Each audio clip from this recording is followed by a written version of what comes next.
Chaque jour, Charles et Carole vous présentent la leçon de l'école du sabbat.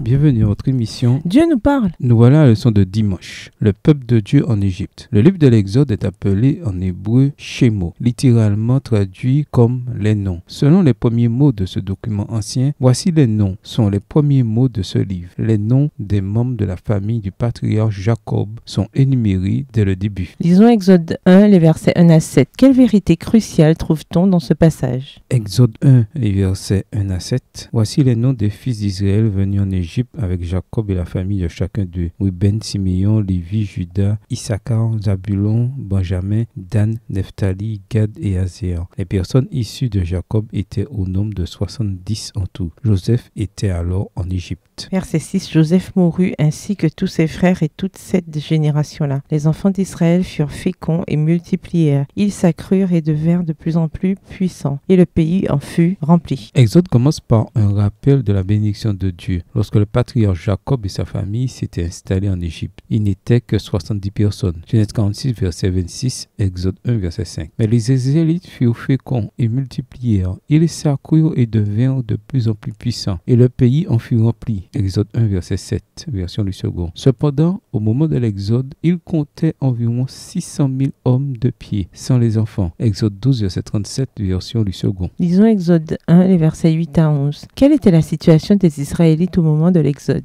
Exode 1, verset 8 à 11. Il s'éleva sur l'Égypte un nouveau roi qui n'avait point connu Joseph. Il dit à son peuple, voilà les enfants d'Israël qui forment un peuple plus nombreux et plus puissant que nous. Allons, montrons-nous habiles à son égard. Empêchons qu'il ne s'accroisse et que, s'il survient une guerre, il ne se joigne à nos ennemis pour nous combattre et sortir ensuite du pays. Et l'on établit sur lui des chefs de corvée afin de l'accabler de travaux pénibles. C'est ainsi qu'il bâtit les villes de Python et de Ramsès pour servir de magasin à Pharaon. Le texte biblique dépeint l'histoire des enfants d'Israël en Égypte dans des couleurs sombres. Le livre de l'Exode commence par leur esclavage sous les chefs de corvée égyptiens et le travail oppressant imposé aux Hébreux. Cependant, le livre se termine par la présence paisible et réconfortante de deux pôles opposés. La victoire de Dieu est décrite en libérant son peuple de l'esclavage, en ouvrant un passage dans la mer Rouge et en vainquant la plus puissante armée de l'époque. La victoire spectaculaire de Dieu sur les forces du mal fut révélée. L'histoire souligne paradoxalement que plus on l'accablait, plus il multipliait et s'accroissait. Exode 1, verset 12, version du second. Autrement dit, quelles que soient les manigances humaines, Dieu reste souverain et sauvera son peuple, même si les circonstances semblent désespérées, du moins d'un point de vue humain. Il s'éleva un nouveau roi qui n'avait point connu Joseph. Que nous enseigne ce récit sur le fait que nous ne devons jamais prendre pour acquis les circonstances, surtout les bonnes. Au revoir. Et à demain si Dieu veut.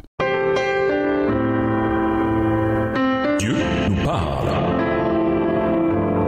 Chaque jour, Charles et Carole vous présentent la leçon de l'école du sabbat.